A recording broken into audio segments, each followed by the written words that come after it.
আচ্ছা নেক্সট প্রবলেমটা কি আছে দেখ কি বলেছে এই সার্কিটটা দেওয়া আছে এই সার্কিট বা বাংলায় বলা হয় বর্তনী বলেছে এ এবং বি বিন্দুর মধ্যে তুল্য রোধ বের করো তুল্য রোধ কখন বের করি আমরা শ্রেণী সমবায় এবং সমান্তরাল সমবায়ের ক্ষেত্রে কিন্তু এখানে কটা রোধ দেওয়া আছে তিনটে কটা রোধ দেওয়া আছে তিনটে যদি কখনো এরকম দেখিস যে এইরকমভাবে পরপর রয়েছে রোধগুলো তাহলে কি বলবি এগুলো কি সমবায় আছে এগুলো শ্রেণী সমবায় আছে আবার এটাকে একটু বেন্ড করে দে তাহলে জিনিসটা কী হবে এই আর এই এটাও কিন্তু শ্রেণী সমবায়তেই আছে মানে তুই ধর সাইকেল চালিয়ে এখান থেকে এই দিকে যাবি ঠিক আছে তাহলে তুই এইভাবে চলে যাচ্ছিস সোজা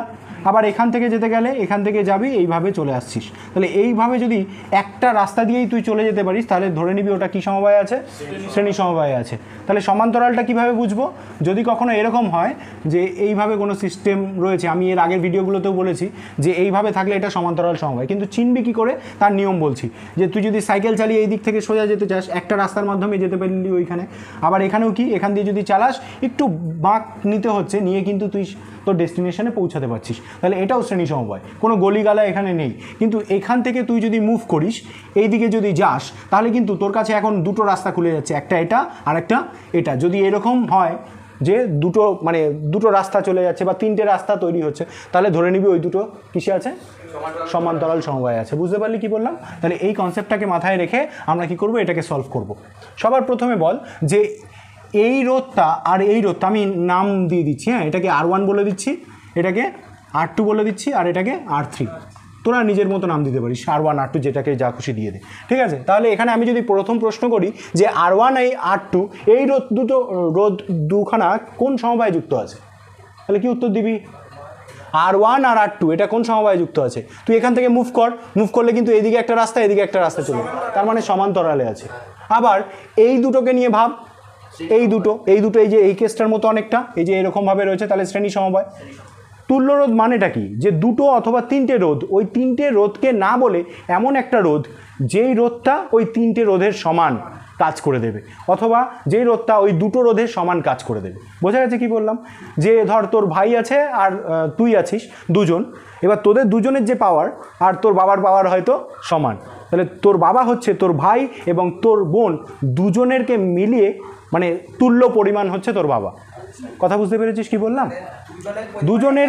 দুজনের পরিমাণ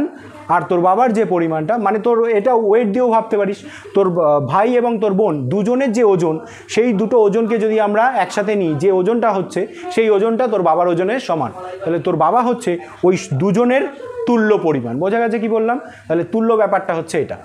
তাহলে এখন এই যে এই রোধটা আর এই রোধটা কিন্তু কোন সমবায়ে যুক্ত আছে শ্রেণী সমবায় এই যে এই কেসটার মতো তাহলে আমি শ্রেণী সমবায়ে যখন তুল্য রোধ বের করব কি করতে হয় শ্রেণী সমবায় তুল্য রোধ RS দিয়ে লিখতে হয় আর দুটো হয় কি R1 প্লাস R2 সমান তাই তো আচ্ছা তার মানে এই দুটো রোধের তুল্য রোধ মানে হচ্ছে এই দুটো রোধকে মিলিয়ে দিয়ে একটা রোধ তাহলে ছবিটা কেমন হয়ে যাবে জিনিসটা পরের ছবিটা আমি কি এই রোধটাকে নিয়ে কিছু করলাম করিনি তো তাহলে এই রোধটা যেমন আছে তেমন থাকতে দে তাহলে এখানে বি আছে এখানে এ আছে আর এই যে দুটো রোধ এই দুটোর তুল্য রোধ কত হবে ধর এই রোধটা মানে এই দুটো রোধের তুল্য রোধ হচ্ছে কোনটা এই রোধটা কত হবে বল এই দুটোকে যোগ করতে হবে তাই তো এই 1 + 1 কত হয়ে যাবে এখানে 1 + 1 that is equal to 2 ohm আর এখানে কত আছে নিচে 2 ওহম তাহলে দেখ তিনখানা রোধ ছিল এই দুটো রোধকে মিলিয়ে হয়ে গেল এই রোধটা আর নিচেরটা যেমন ছিল তেমন রাখলাম এখন এই রোধটা আর এই রোধটা বলতো কোন সমবায়ে যুক্ত আছে এই রোধটা আর এই রোধটা সমান্তরাল সমবায়ে যুক্ত আছে কারণ এখান থেকে গেলে এই জিনিসটা এদিকে ভাগ হচ্ছে আর এদিকে ভাগ হয়ে যাচ্ছে আর সমান্তরাল সমবায় তুল্য রোধ কীভাবে বের করে তোরা জানিস সেটা হচ্ছে 1/RP is equal two 1/R1 plus 1/R2 কেন দুটো নিলাম কারণ দুটো রোধ আছে আমার কাছে এই প্রথম রোধটা কত 2 তাহলে এখানে 2 আর এখানে এই রোধটা কত এটাও 2 তাহলে কী হয়ে যাবে 2 আর 1 + 1 তার মানে কত হয়ে গেল 2/2 তাহলে এটা ক্যান্সেল আউট হয়ে গিয়ে কত হয়ে গেল 1 তার মানে আমি পেলাম 1/RP ইজ ইকুয়াল টু 1 আর আমরা এর আগেও দেখেছি তাহলে RP হয়ে যাবে কত 1 তাহলে পুরো এই যে সিস্টেমটা এই যে তিনটে রোধের যে সিস্টেমটা ওটা প্রথমে দুটো রোধে রিডিউস হলো তারপর এইটা মানে এই দুটো মানে কি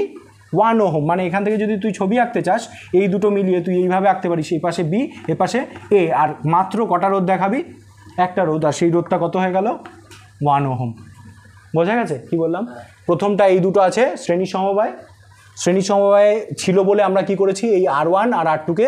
যোগ করে দিলাম তাই কত হলো 2 ওহম এই দুটো মিলে গিয়ে এই রোধটার সৃষ্টি হলো, এখানে লিখলাম, আর আগে যেটা ছিল সেটা তো আছেই। তারপরে কি হলো, যে এই দুটো রোধ এখন সমান্তরাল সমবায়ে যুক্ত আছে, তার তুল্য রোধ বের করার ফর্মুলা এটা, সেখান থেকে আমরা রোধটা বের করলাম। তাহলে এই যে ওভারঅল সিস্টেমটা, এই সিস্টেমটা প্রথমে এইটা থেকে এটাই আসলো, তারপর এটা থেকে এটাই রিডিউস হলো, আলটিমেটলি আমরা কত ওহম পেলাম, 1 ওহম। এই 1 ওহম 2 ওহম মিলে অনেকে ভাবতে পারে 1 + 1 + 2 মানে 4 হবে, কিন্তু তা না। সবসময় কি অ্যাড হয়?